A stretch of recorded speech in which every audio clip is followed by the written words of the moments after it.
Okay, so let's get started. This is going to be my presentation on our three ethical issues for our company, which I'm sticking with the company I did my paper on, so Siemens, the multinational conglomerate. And what I'm going to start off with is the whining and dining of hospital associates by salespeople. Okay, so basically, what this would be, it's pretty self-explanatory. It's going to be where if I, as a salesman, come in and I'm trying to get you to buy my water bottle, okay? I really want you to buy it. Whatever. I really want you to buy it, right? So what I do is take you out to dinner and buy you a $500 meal, right? Spend all this money on you with the thought of maybe if I do this, they'll buy the product, right? It's really no different than drug reps catering out to a doctor's office or a hospital to try to get them to purchase their drug. Okay.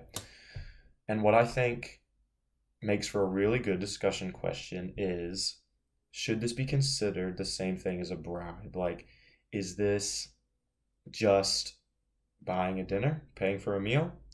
Albeit extravagant, but is it just that? Or is it more? Should it be considered the same thing as a true just transfer of money to get something done? Okay. And I think that's just interesting, an interesting thing that can be thought about. So next, excuse me, gonna be going over something that I talked about in my paper, but I think it's a big enough thing in the company's history that it's worth bringing up again, right? And it's gonna be the corruption scandal of the early 2000s for Siemens. So to keep it brief, because the video, gotta keep it within 5 minutes or try to. It involved multiple other countries across. You have Germany, Italy, Greece, Norway, Nigeria. So you have everything from places associated with bribery of government officials and places that are known for full transparency, which makes it part. It's part of what makes it so hard to believe, right? And what it was is it's not exactly one thing. It was done over such a long period of time. Starting post World War II, Siemens is, most of their infrastructure and plants are destroyed. So, in order to gain an edge, had to resort to some more unsavory practices, right? So, it was the bribing of government officials to smooth over the process of selling in their country, basically. Sale, factories, just general business dealings make it easier. And until 1999 in Germany, it was not technically a bribe.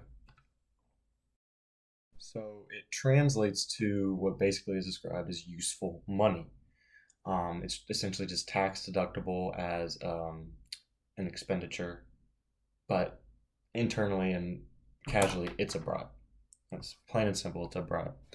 And these were allowed, and it was just a common practice. It wasn't ever really, nothing was really ever done about it until 1999 when Germany passed a law officially describing it as a bribe.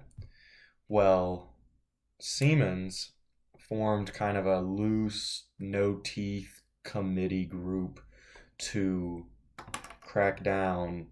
Nothing ever happened, right? And eventually, 2005, 6 is when police start knocking on doors and international investigations are had about it. And those responsible are brought to justice in some cases, but many of them,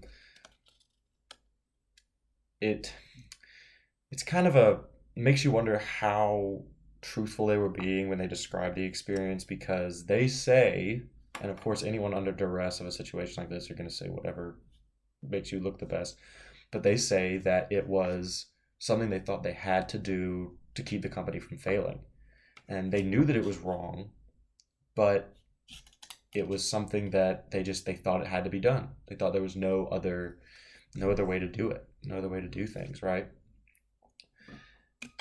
One moment.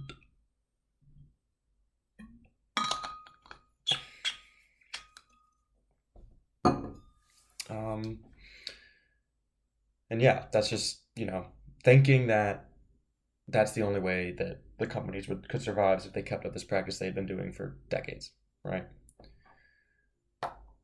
Obviously, it didn't work out so well for them, and Siemens has done fine since. So it begs the question, did they really think that, right? For the last thing, trying to keep it as close to five as I can now. This is more of a kind of a personal thing for me because I watched it happen firsthand. There was a, to not get into too much specifics, there was a product, a scanner that we can call it a Toyota Camry of CTs, right? CT scanners. And Siemens puts this out and sells a boatload of them. They put out as many as they can to raise money for what was going to come along later down the line, which is now about to emerge, or already has. I can't really remember. It's about to come out. We'll call it the Ferrari, right? So we're selling a ton of Toyotas so we can build and manufacture and improve the Ferraris, okay?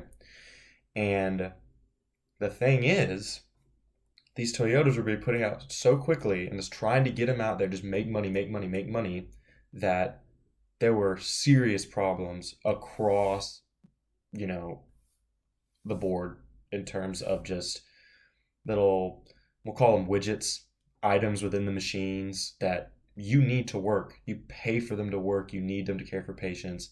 Well, now they're not working, right? I watched my dad try to deal with this firsthand, just in going back and forth between hospitals and Siemens, and just trying to keep people happy, you know. But with him being a salesman, there's only so much he can do to fix their problem. But anyway, what I think is, was it necessarily an unethical decision to put out these products so fast in order to make the money for the new better thing? Or was it just a business dealing? Was that just a side effect of putting things out and they maybe weren't ready? So basically, I think what I'm getting at is was it amoral or immoral? Was it something was just, we don't care what happens. We don't care if it, screws up. We don't care if the product shits the bed. Let's just send them out, make the money, bring it back in so we can put out what's going to make us a ton more money. Or was it just, hey, let's get these out, not even a thought about, what could go wrong? Okay. So anyway, I'm a little bit over five, so I apologize for that, but I think that I kept things pretty succinct. So that's it. That's all she wrote. Thanks for listening.